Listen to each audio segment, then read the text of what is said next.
안녕하십니까. 달려라! 우피라의 필목입니다.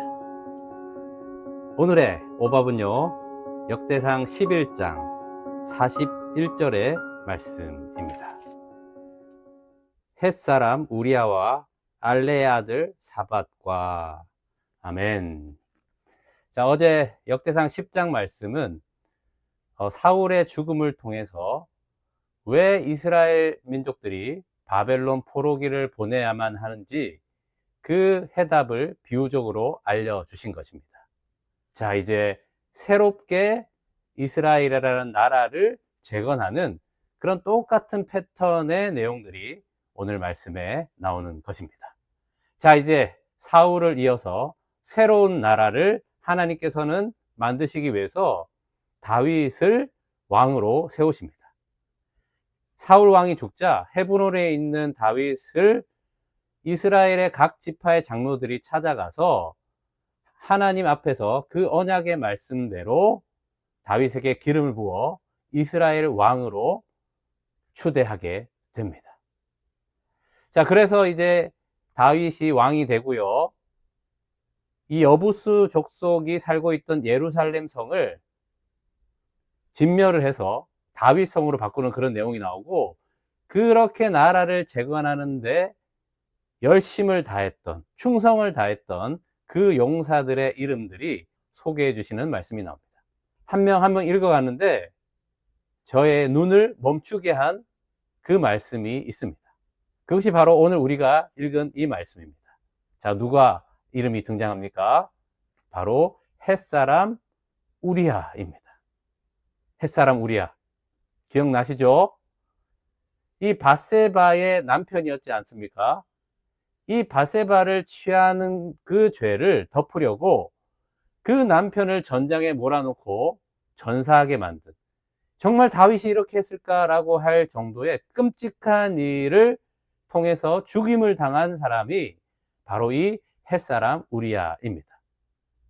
그런데 이 이름만 등장하고요, 이 죄에 대해서는 역대기서에서 찾아볼 수가 없습니다.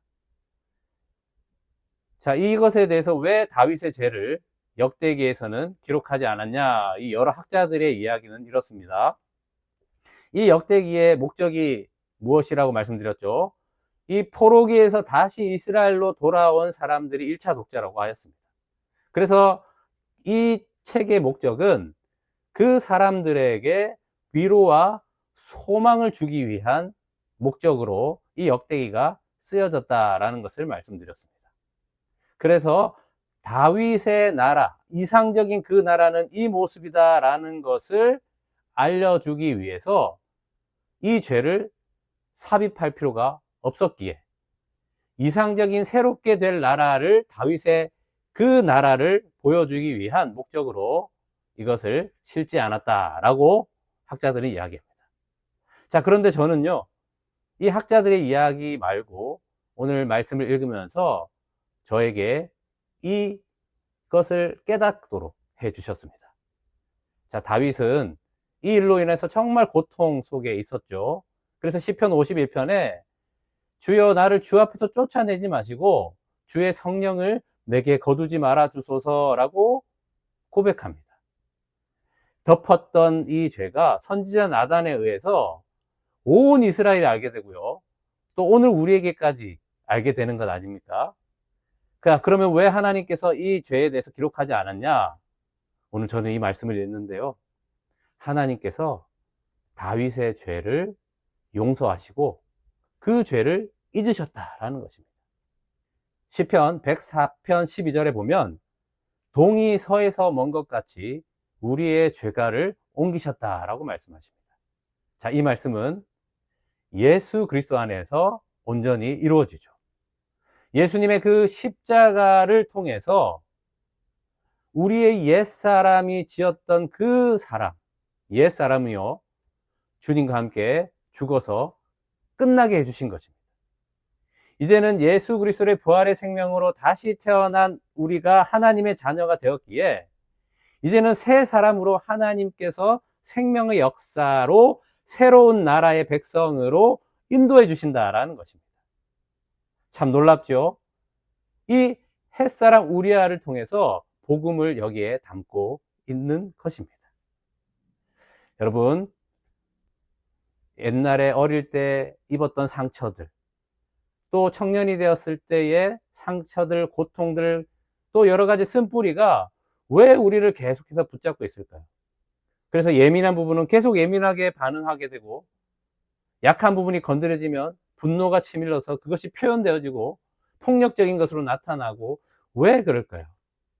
또 때로는 연민 속에 빠져서 자아 비판하고 되고, 이런 것이 사실은 어릴 때 형성된 그런 트라우마가 많이 우리에게 영향을 미친다고 하지 않습니까?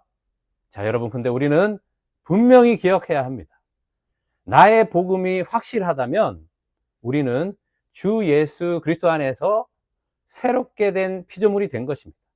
이전 것은 끝났다라는 것이죠.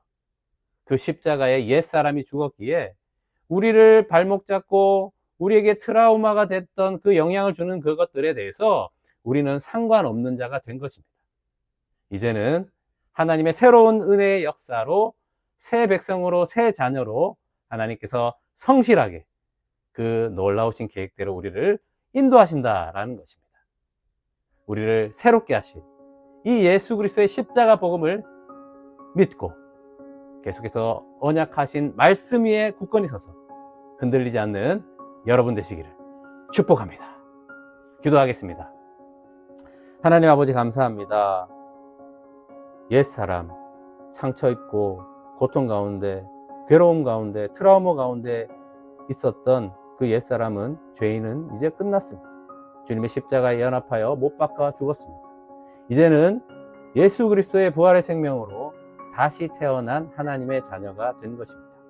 이제는 새로운 역사로 언약의 말씀들이 온전히 우리의 삶에 이루어지고 새 나라가 임하였습니다. 주님, 이 믿는 믿음으로 살아가게 하여 주시옵소서. 주님의 평강의 나라 가운데 누리게 하여 주시옵소서. 주 예수 그리스도의 이름으로 기도합니다. 아멘. 말씀으로 승리하세요. 필목이었습니다. 끝.